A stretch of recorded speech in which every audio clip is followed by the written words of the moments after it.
A modern US Navy destroyer envisioned around the FY2026 defense planning horizon represents one of the most advanced and complex surface combat systems ever fielded at sea. To understand it properly, it is not enough to think of it as a single warship with guns and missiles. Instead, it should be seen as a floating, networked combat ecosystem designed to sense, decide, and strike across multiple domains simultaneously. Every part of its design, from the shape of its hull to the software running its combat system, is built around one central idea: dominance in highly contested maritime environments where threats can come from the air, surface, underwater, cyberspace, and even space-based tracking systems. The hull design of such a destroyer reflects decades of evolution in naval engineering. While it may look like a conventional gray warship cutting through the ocean, its structure is highly optimized for stealth, stability, and endurance. The angled surfaces of the superstructure are not aesthetic choices, they are carefully calculated to deflect radar waves away from enemy sensors, reducing the ship's radar cross-section. This does not make it invisible, but it significantly reduces detection range, giving it valuable seconds or minutes of advantage in combat situations. The hull is also designed with a deep internal compartmentalization system, meaning the ship is divided into multiple sealed sections. If one area is damaged due to missile impact or flooding, other sections can remain operational, increasing survivability. The size of these destroyers is substantial, often displacing around 9,000 to 10,000 tons or more in current configurations, with future variants expected to be even larger due to added systems like directed energy weapons and advanced sensors.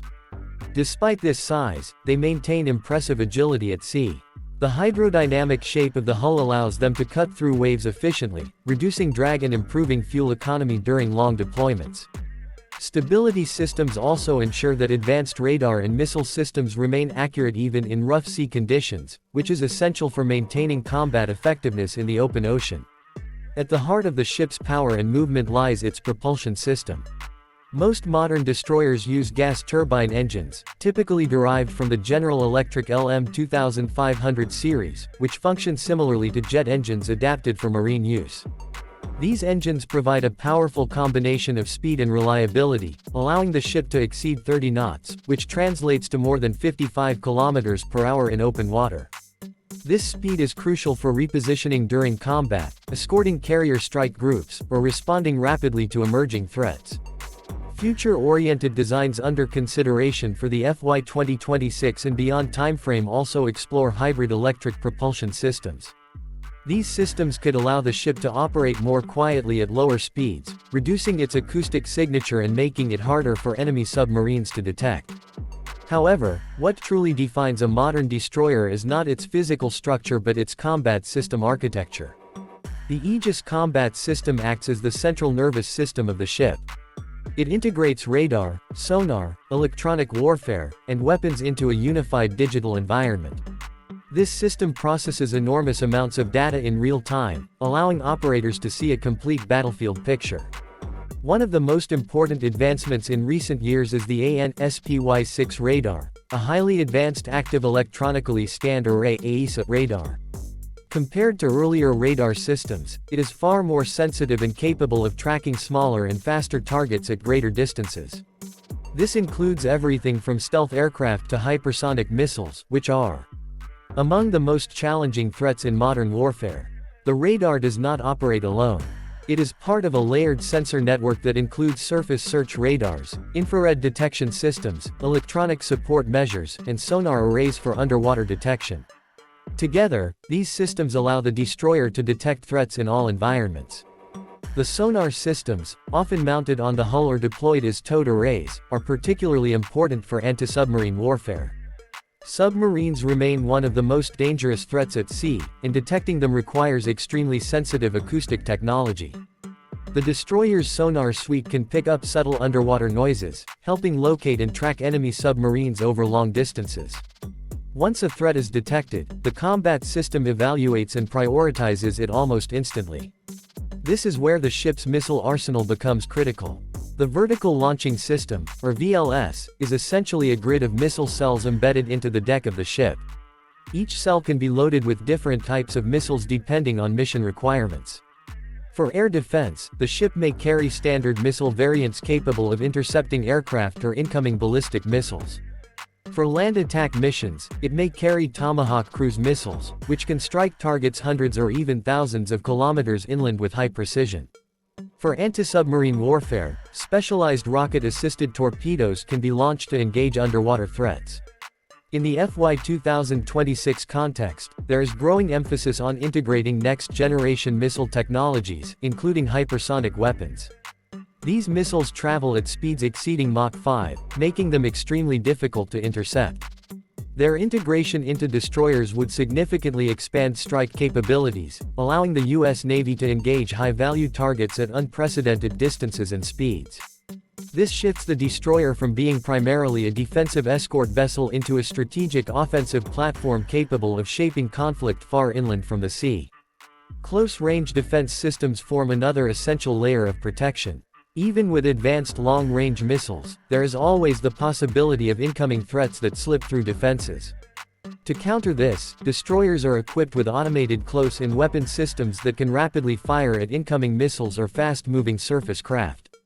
These systems operate at extremely high speeds, often reacting in seconds without direct human intervention. Additionally, electronic warfare systems play a major role in defense. These systems can jam enemy radar, confuse missile guidance systems, or deploy decoys that mislead incoming threats away from the ship.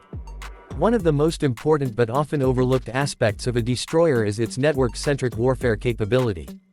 In modern naval operations, no ship fights alone. Instead, destroyers operate as part of a larger interconnected force that includes aircraft carriers, submarines, fighter jets, satellites, and even unmanned systems. Data is constantly shared between these platforms, creating a unified battlefield awareness known as the kill web. In this system, one platform may detect a threat, another may track it, and a third may engage it. The destroyer acts as both a sensor and a shooter within this network, making it a highly flexible node in a distributed combat system. Aviation capability further extends the ship's operational reach. Most destroyers feature a flight deck and hangar capable of supporting MH-60 Seahawk helicopters. These helicopters are essential for anti-submarine warfare, search and rescue operations, and surface reconnaissance. They can deploy sonar buoys, torpedoes, and surveillance equipment far beyond the range of the ship itself.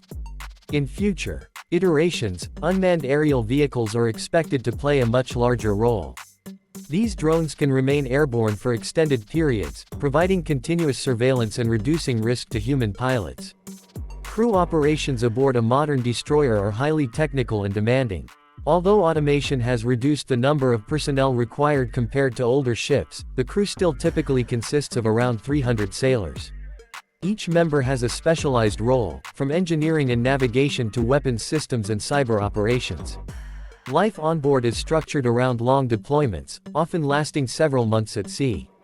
Despite the operational intensity, improvements in design have made living conditions more manageable, with better sleeping quarters, digital communication systems, and improved food storage and preparation facilities. Damage control is one of the most critical training areas for the crew.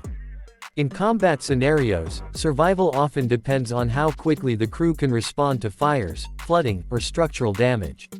The ship is equipped with automated fire suppression systems, emergency pumps, and redundant power systems, but human response remains essential. Sailors are trained extensively to isolate damaged sections, control flooding, and restore